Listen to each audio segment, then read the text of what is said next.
Hello friends, Clownboy here, and you know what today is, right?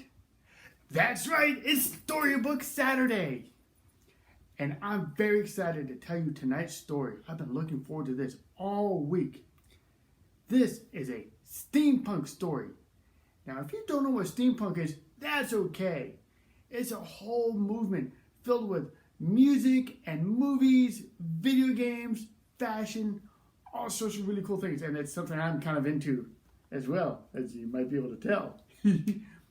In fact, some of my favorite bands are steampunk bands, like The Carg is Dead, Abney Park, and one of my favorites, Steam Powered Giraffe.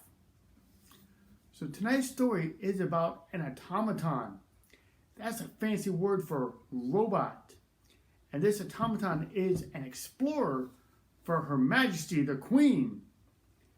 And this is a bedtime story, so I hope you're going to watch this just before you go to bed, because this would be perfect to listen to just before you go to bed. The story is called Her Majesty's Explorer, a steampunk bedtime story. And it was written by Emilie P. Bush, and illustrations were done by William Kevin Petty. I have it down here, so I'm just looking at it. William Kevin Petty did the illustrations. So here we go. St. John Murphy Alexander, a young automaton, rested, polished, clean and fresh, set out to march at dawn. He scattered through the dusty hills and hard and crusty plains, traversing rivers, dry ravines, through blazing sun and rain. Weeks he marched, alone and quiet, observing all he passed. Then home to his regiment, where he reported, then collapsed. His cogs were gummed, his gizmos gunked, his joints were caked with goo.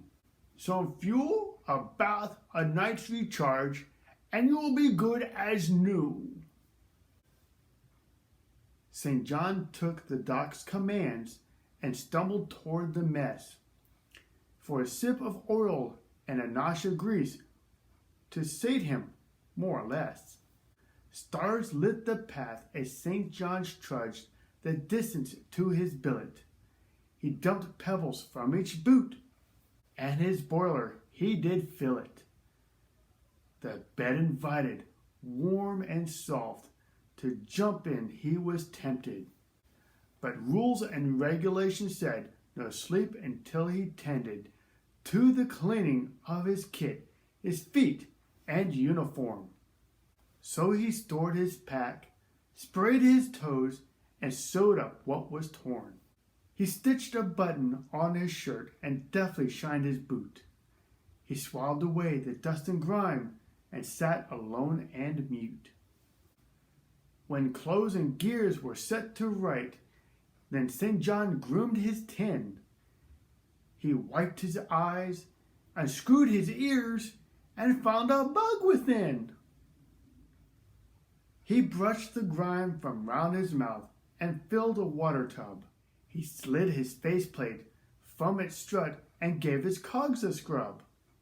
The chores complete, the hour late, his mainspring running loose, St. John climbed into his bunk, intent to start his snooze. He sighed and shuddered and ground to sleep, where marching filled his dreams, with dusty hills, field of flowers, and bubbly swollen streams.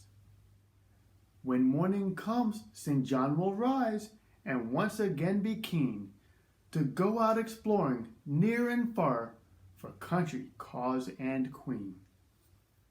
Foot soldier of the regiment, explorer meant to wander, automaton of Her Majesty, St. John Murphy Alexander. Well, friends, I really hope you enjoyed tonight's story as much as I enjoyed reading it to you. Join us next week Well, we'll find out what really happened with the big bad wolf and the 3 little pigs. So, until then, remember, click that subscribe button, the one that's going to pop up right here in my face in just a second. There it is. Click subscribe and hit that bell icon, and I'll see you down the road. Until then, have fun.